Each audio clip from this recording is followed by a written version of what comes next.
Hello guys, in this video we are going to go over SD-Access fabric terminology for beginners. So let's go ahead and start. And the first fabric terminology that we need to take a look at is the control plane node. So we are going to take a really closer look of what the control plane is and what does it do. As you can see right now in this topology, right in the middle, it's not showing anything, but in the middle right here, we have the intermediate switches that basically forms the underlay, right? And the overlay is going to be basically like a routing protocol, and the underlay is the infrastructure. So inside right here is a infrastructure, which are also called the intermediate network. And it doesn't provide any function for the SD access. But we have the control plane node, which is this router right here. And the control plane node runs a host tracking database to map the location information.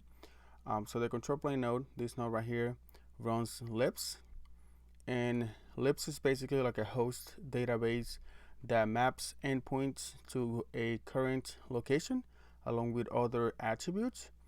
And this host database supports multiple types of endpoints, ID lookup types, for instance, like IPv4, IPv6, or even MAC addresses. It receives endpoints ID map registration from the edge and or the border nodes for known IP prefixes. And also, this control plane right here resolves lookup requests from the edge or border nodes to locate destination endpoint IDs. Okay, and then we are going to move on, and we have the edge nodes, and the edge nodes are right here at the bottom. And the edge nodes provides basically the first hop services for users' devices connected to the fabric. So all the users or end users are going to be down here connected to the edge node. So you need to remember this for the Cisco and Core XM. Where are the end devices connected to? They are connected to the edge node. So you're going to see all your either wireless devices, desktop, you're going to have your APs, you're going to have your printer, your server, everything is going to be connected to the edge node. And it's responsible for identifying and authenticating endpoints, either static 802.1x or even Active Directory. They also register a specific endpoints ID information, like the IP addresses, with the control plane node. Remember, the control plane node is this one. So they do register the endpoint with the control plane node, which is C, this one right here, okay? And it provides an anycast layer 3 gateways for the connected endpoints, same IP address on all edge modes. So all of them have the same IP address. It also performs encapsulation and decapsulation of data traffic to and from all connected endpoints. Okay, so you need to know that. And then we have the border node, which is basically the entry and exit points, which are those two. And we have basically three types of border nodes. The first one is that we have the known routes, this one right here, and those are the routes inside your company. Then we have the outside or the unknown or external border node right here, which are routes that are going outside your company. So if somebody's going, let's say, to Facebook.com and you don't host Facebook.com, it is going to go out to this network. And then we have another one, which is the anywhere, which is basically it does both at the same time. So it does the known networks and also the unknown networks. So it's only one device running both of them at the same time. And for whenever you use the known networks or the rest of the company internal border, it advertises endpoints to outside and known subnets to inside. So in this one right here, this known network connects to any known IP subnets available from the outside network.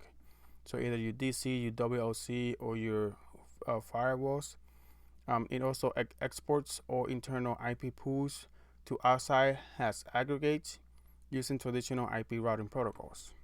That's what this one does. And it also handoff requires mapping the context of VRF or SGT. VRF is the virtual routing foreign, and SGT is the security trust that the Cisco has from one domain to another. And then we have the outside or the unknown networks. So this one right here connects to any unknown IP subnets outside of the network, either the internet or the public cloud. So this one is basically going to your private cloud. So anything that you are hosting on your private cloud and it is known, it is going to go this way. Anything that is unknown network, it is going to go this way. Just remember that. And exports all internal IP pools outside into traditional IP routing protocols. Does not import any routes. You need to remember that. It is a default exit. If no entry is available in the control plane, it is going to go out this way. Okay, and handoff requires mapping the context of VRF and SGT as well from one domain to another. And then we have the other one, and the other border nodes is the anywhere internal plus external. So you basically is one device taking care of both of them. So this one connects to any unknown IP subnets outside of the network, either the internet or the public cloud, and known IP subnets available from the outside network, the DC, WLC, or any firewall, and imports and registers non-IP subnets from outside into the control plane map system except for the default route, and export all internal IP pools outside into the traditional IP routing protocols. So this is it for this video. I hope you guys enjoyed this video, guys, and if you guys enjoyed this video, why don't you guys go ahead and follow me on Twitter at CCNA Daily Tips. If you have a Twitter account, go ahead and follow me at CCNA Daily Tips. And if you don't have a Twitter account, go ahead and create one and then follow me. We have lots of fun here on Twitter. I post a lot of articles, a lot of videos on how to troubleshoot, how to configure, and we just have a really big community. Also, share this video, share with everybody, your family members, share on Facebook, Twitter, after you create an account, if you don't have one, on LinkedIn, everywhere. Just share my video. So thank you guys for watching, and I will see you on the next one, guys. I love you. Bye-bye.